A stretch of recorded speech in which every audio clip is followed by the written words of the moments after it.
Meu nome é Beatriz Rodrigues, eu sou graduanda em Letras Vernáculas pela UFBA, sou bolsista do CNPq e integrante do Núcleo de Estudos das Produções Autorais Indígenas. Eu faço parte do projeto As Cartas dos Povos Indígenas ao Brasil, coordenado pela professora Suzane Lima Costa, e nessa comunicação eu pretendo tratar sobre cartas escritas por alguns povos e organizações indígenas que endereçaram suas correspondências ao governo, ao Brasil e ao povo Guarani Kaiowá, após esse povo ter sido vítima do massacre de Kaarapó em junho de 2016. O meu objetivo com essa comunicação é fazer uma pequena introdução do conteúdo de um artigo que está em processo de escrita e que aborda majoritariamente o afeto presente nessas cartas de apoio sobre o massacre de Kaarapó. Os povos indígenas, há muito tempo, escrevem cartas explicitando suas manifestações por direitos e repudiando as situações em que seus direitos e suas vidas são desrespeitados. Mas além das cartas de repúdio, os indígenas escrevem também cartas de apoio, que são correspondências onde eles lamentam brutalidades que outras pessoas ou povos sofrem.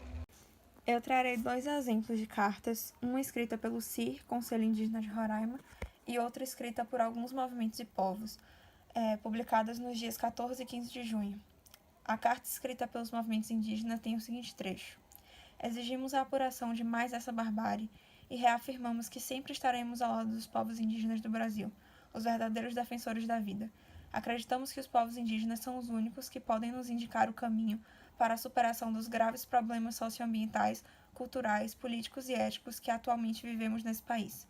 Os trechos mostram claramente o apoio que outros povos estão dispostos a oferecer ao povo Guarani Kaiowá, não só afirmando esse apoio, mas na maneira como deixam claro que os povos indígenas são quem sempre estiveram na luta pela defesa das florestas, da natureza e dos animais. Com isso, dá para notar essas ideias completamente opostas presentes nas cartas. A de afeto, na comemoração, na vida, na resistência, na união, contra a ideia de violência, na morte, no luto e no genocídio. A ideia de afeto que a gente tenta ressaltar aqui não parte de uma visão tradicional de paixão ou de uma perspectiva passiva do afeto, mas sim do entendimento do afeto como ação. Por mais que os contextos em questão sejam situações violentas e criminosas, ao contrário do que se pode achar, o afeto presente nesses escritos cria potência para a ação, ao invés de diminuir a força. Essa potência, que faz com que os povos indígenas escrevam palavras de esperança em meio à agressão, é o enfrentamento direto do poder constituinte, o que promove a destituição dele, ação já praticada pelos povos indígenas desde a invasão de seus territórios. Essas ideias conflitantes que eu expliquei sobre violência e afeto ao mesmo tempo estão presentes em quase todas as cartas de apoio e é um senso de esperança em meio à violência e da força de continuar resistindo em meio ao sofrimento. Isso se torna ainda mais explícito no trecho da carta do CIR, onde eles falam: presta solidariedade aos familiares de Clodiodia Aquileu Rodrigues de Souza e na certeza de que a luta indígena no Brasil é uma luta coletiva. Manifesta sentimentos de esperança, força e resistência aos parentes Guarani e Kaiowá e demais povos do Brasil.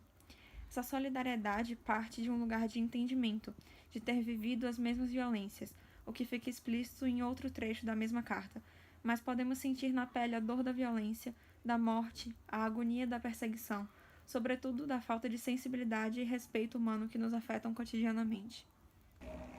É importante pensar como essas cartas criam uma rede de afetos e a maneira como esses afetos estão presentes e tão palpáveis em cartas que tratam sobre sofrimento, tristezas, luto e diversas tragédias. Até mesmo o termo parente, quando eles dizem nossos parentes indígenas Guarani e Kaiowá, esse termo parente está presente não só nessa carta ou nessas 2 cartas que eu mostrei, mas em várias outras cartas sobre vários temas diferentes, de vários povos diferentes, e presente também fora das cartas. Esse termo é a demonstração mais clara do que é o afeto, que existe para além das cartas, de indígenas que muitas vezes não se conhecem ou nunca se viram pessoalmente, mas que compartilham esse sentimento de afeição por indivíduos que compartilham experiências similares e que ao longo da história têm lutado com a mesma força e pelos mesmos ideais.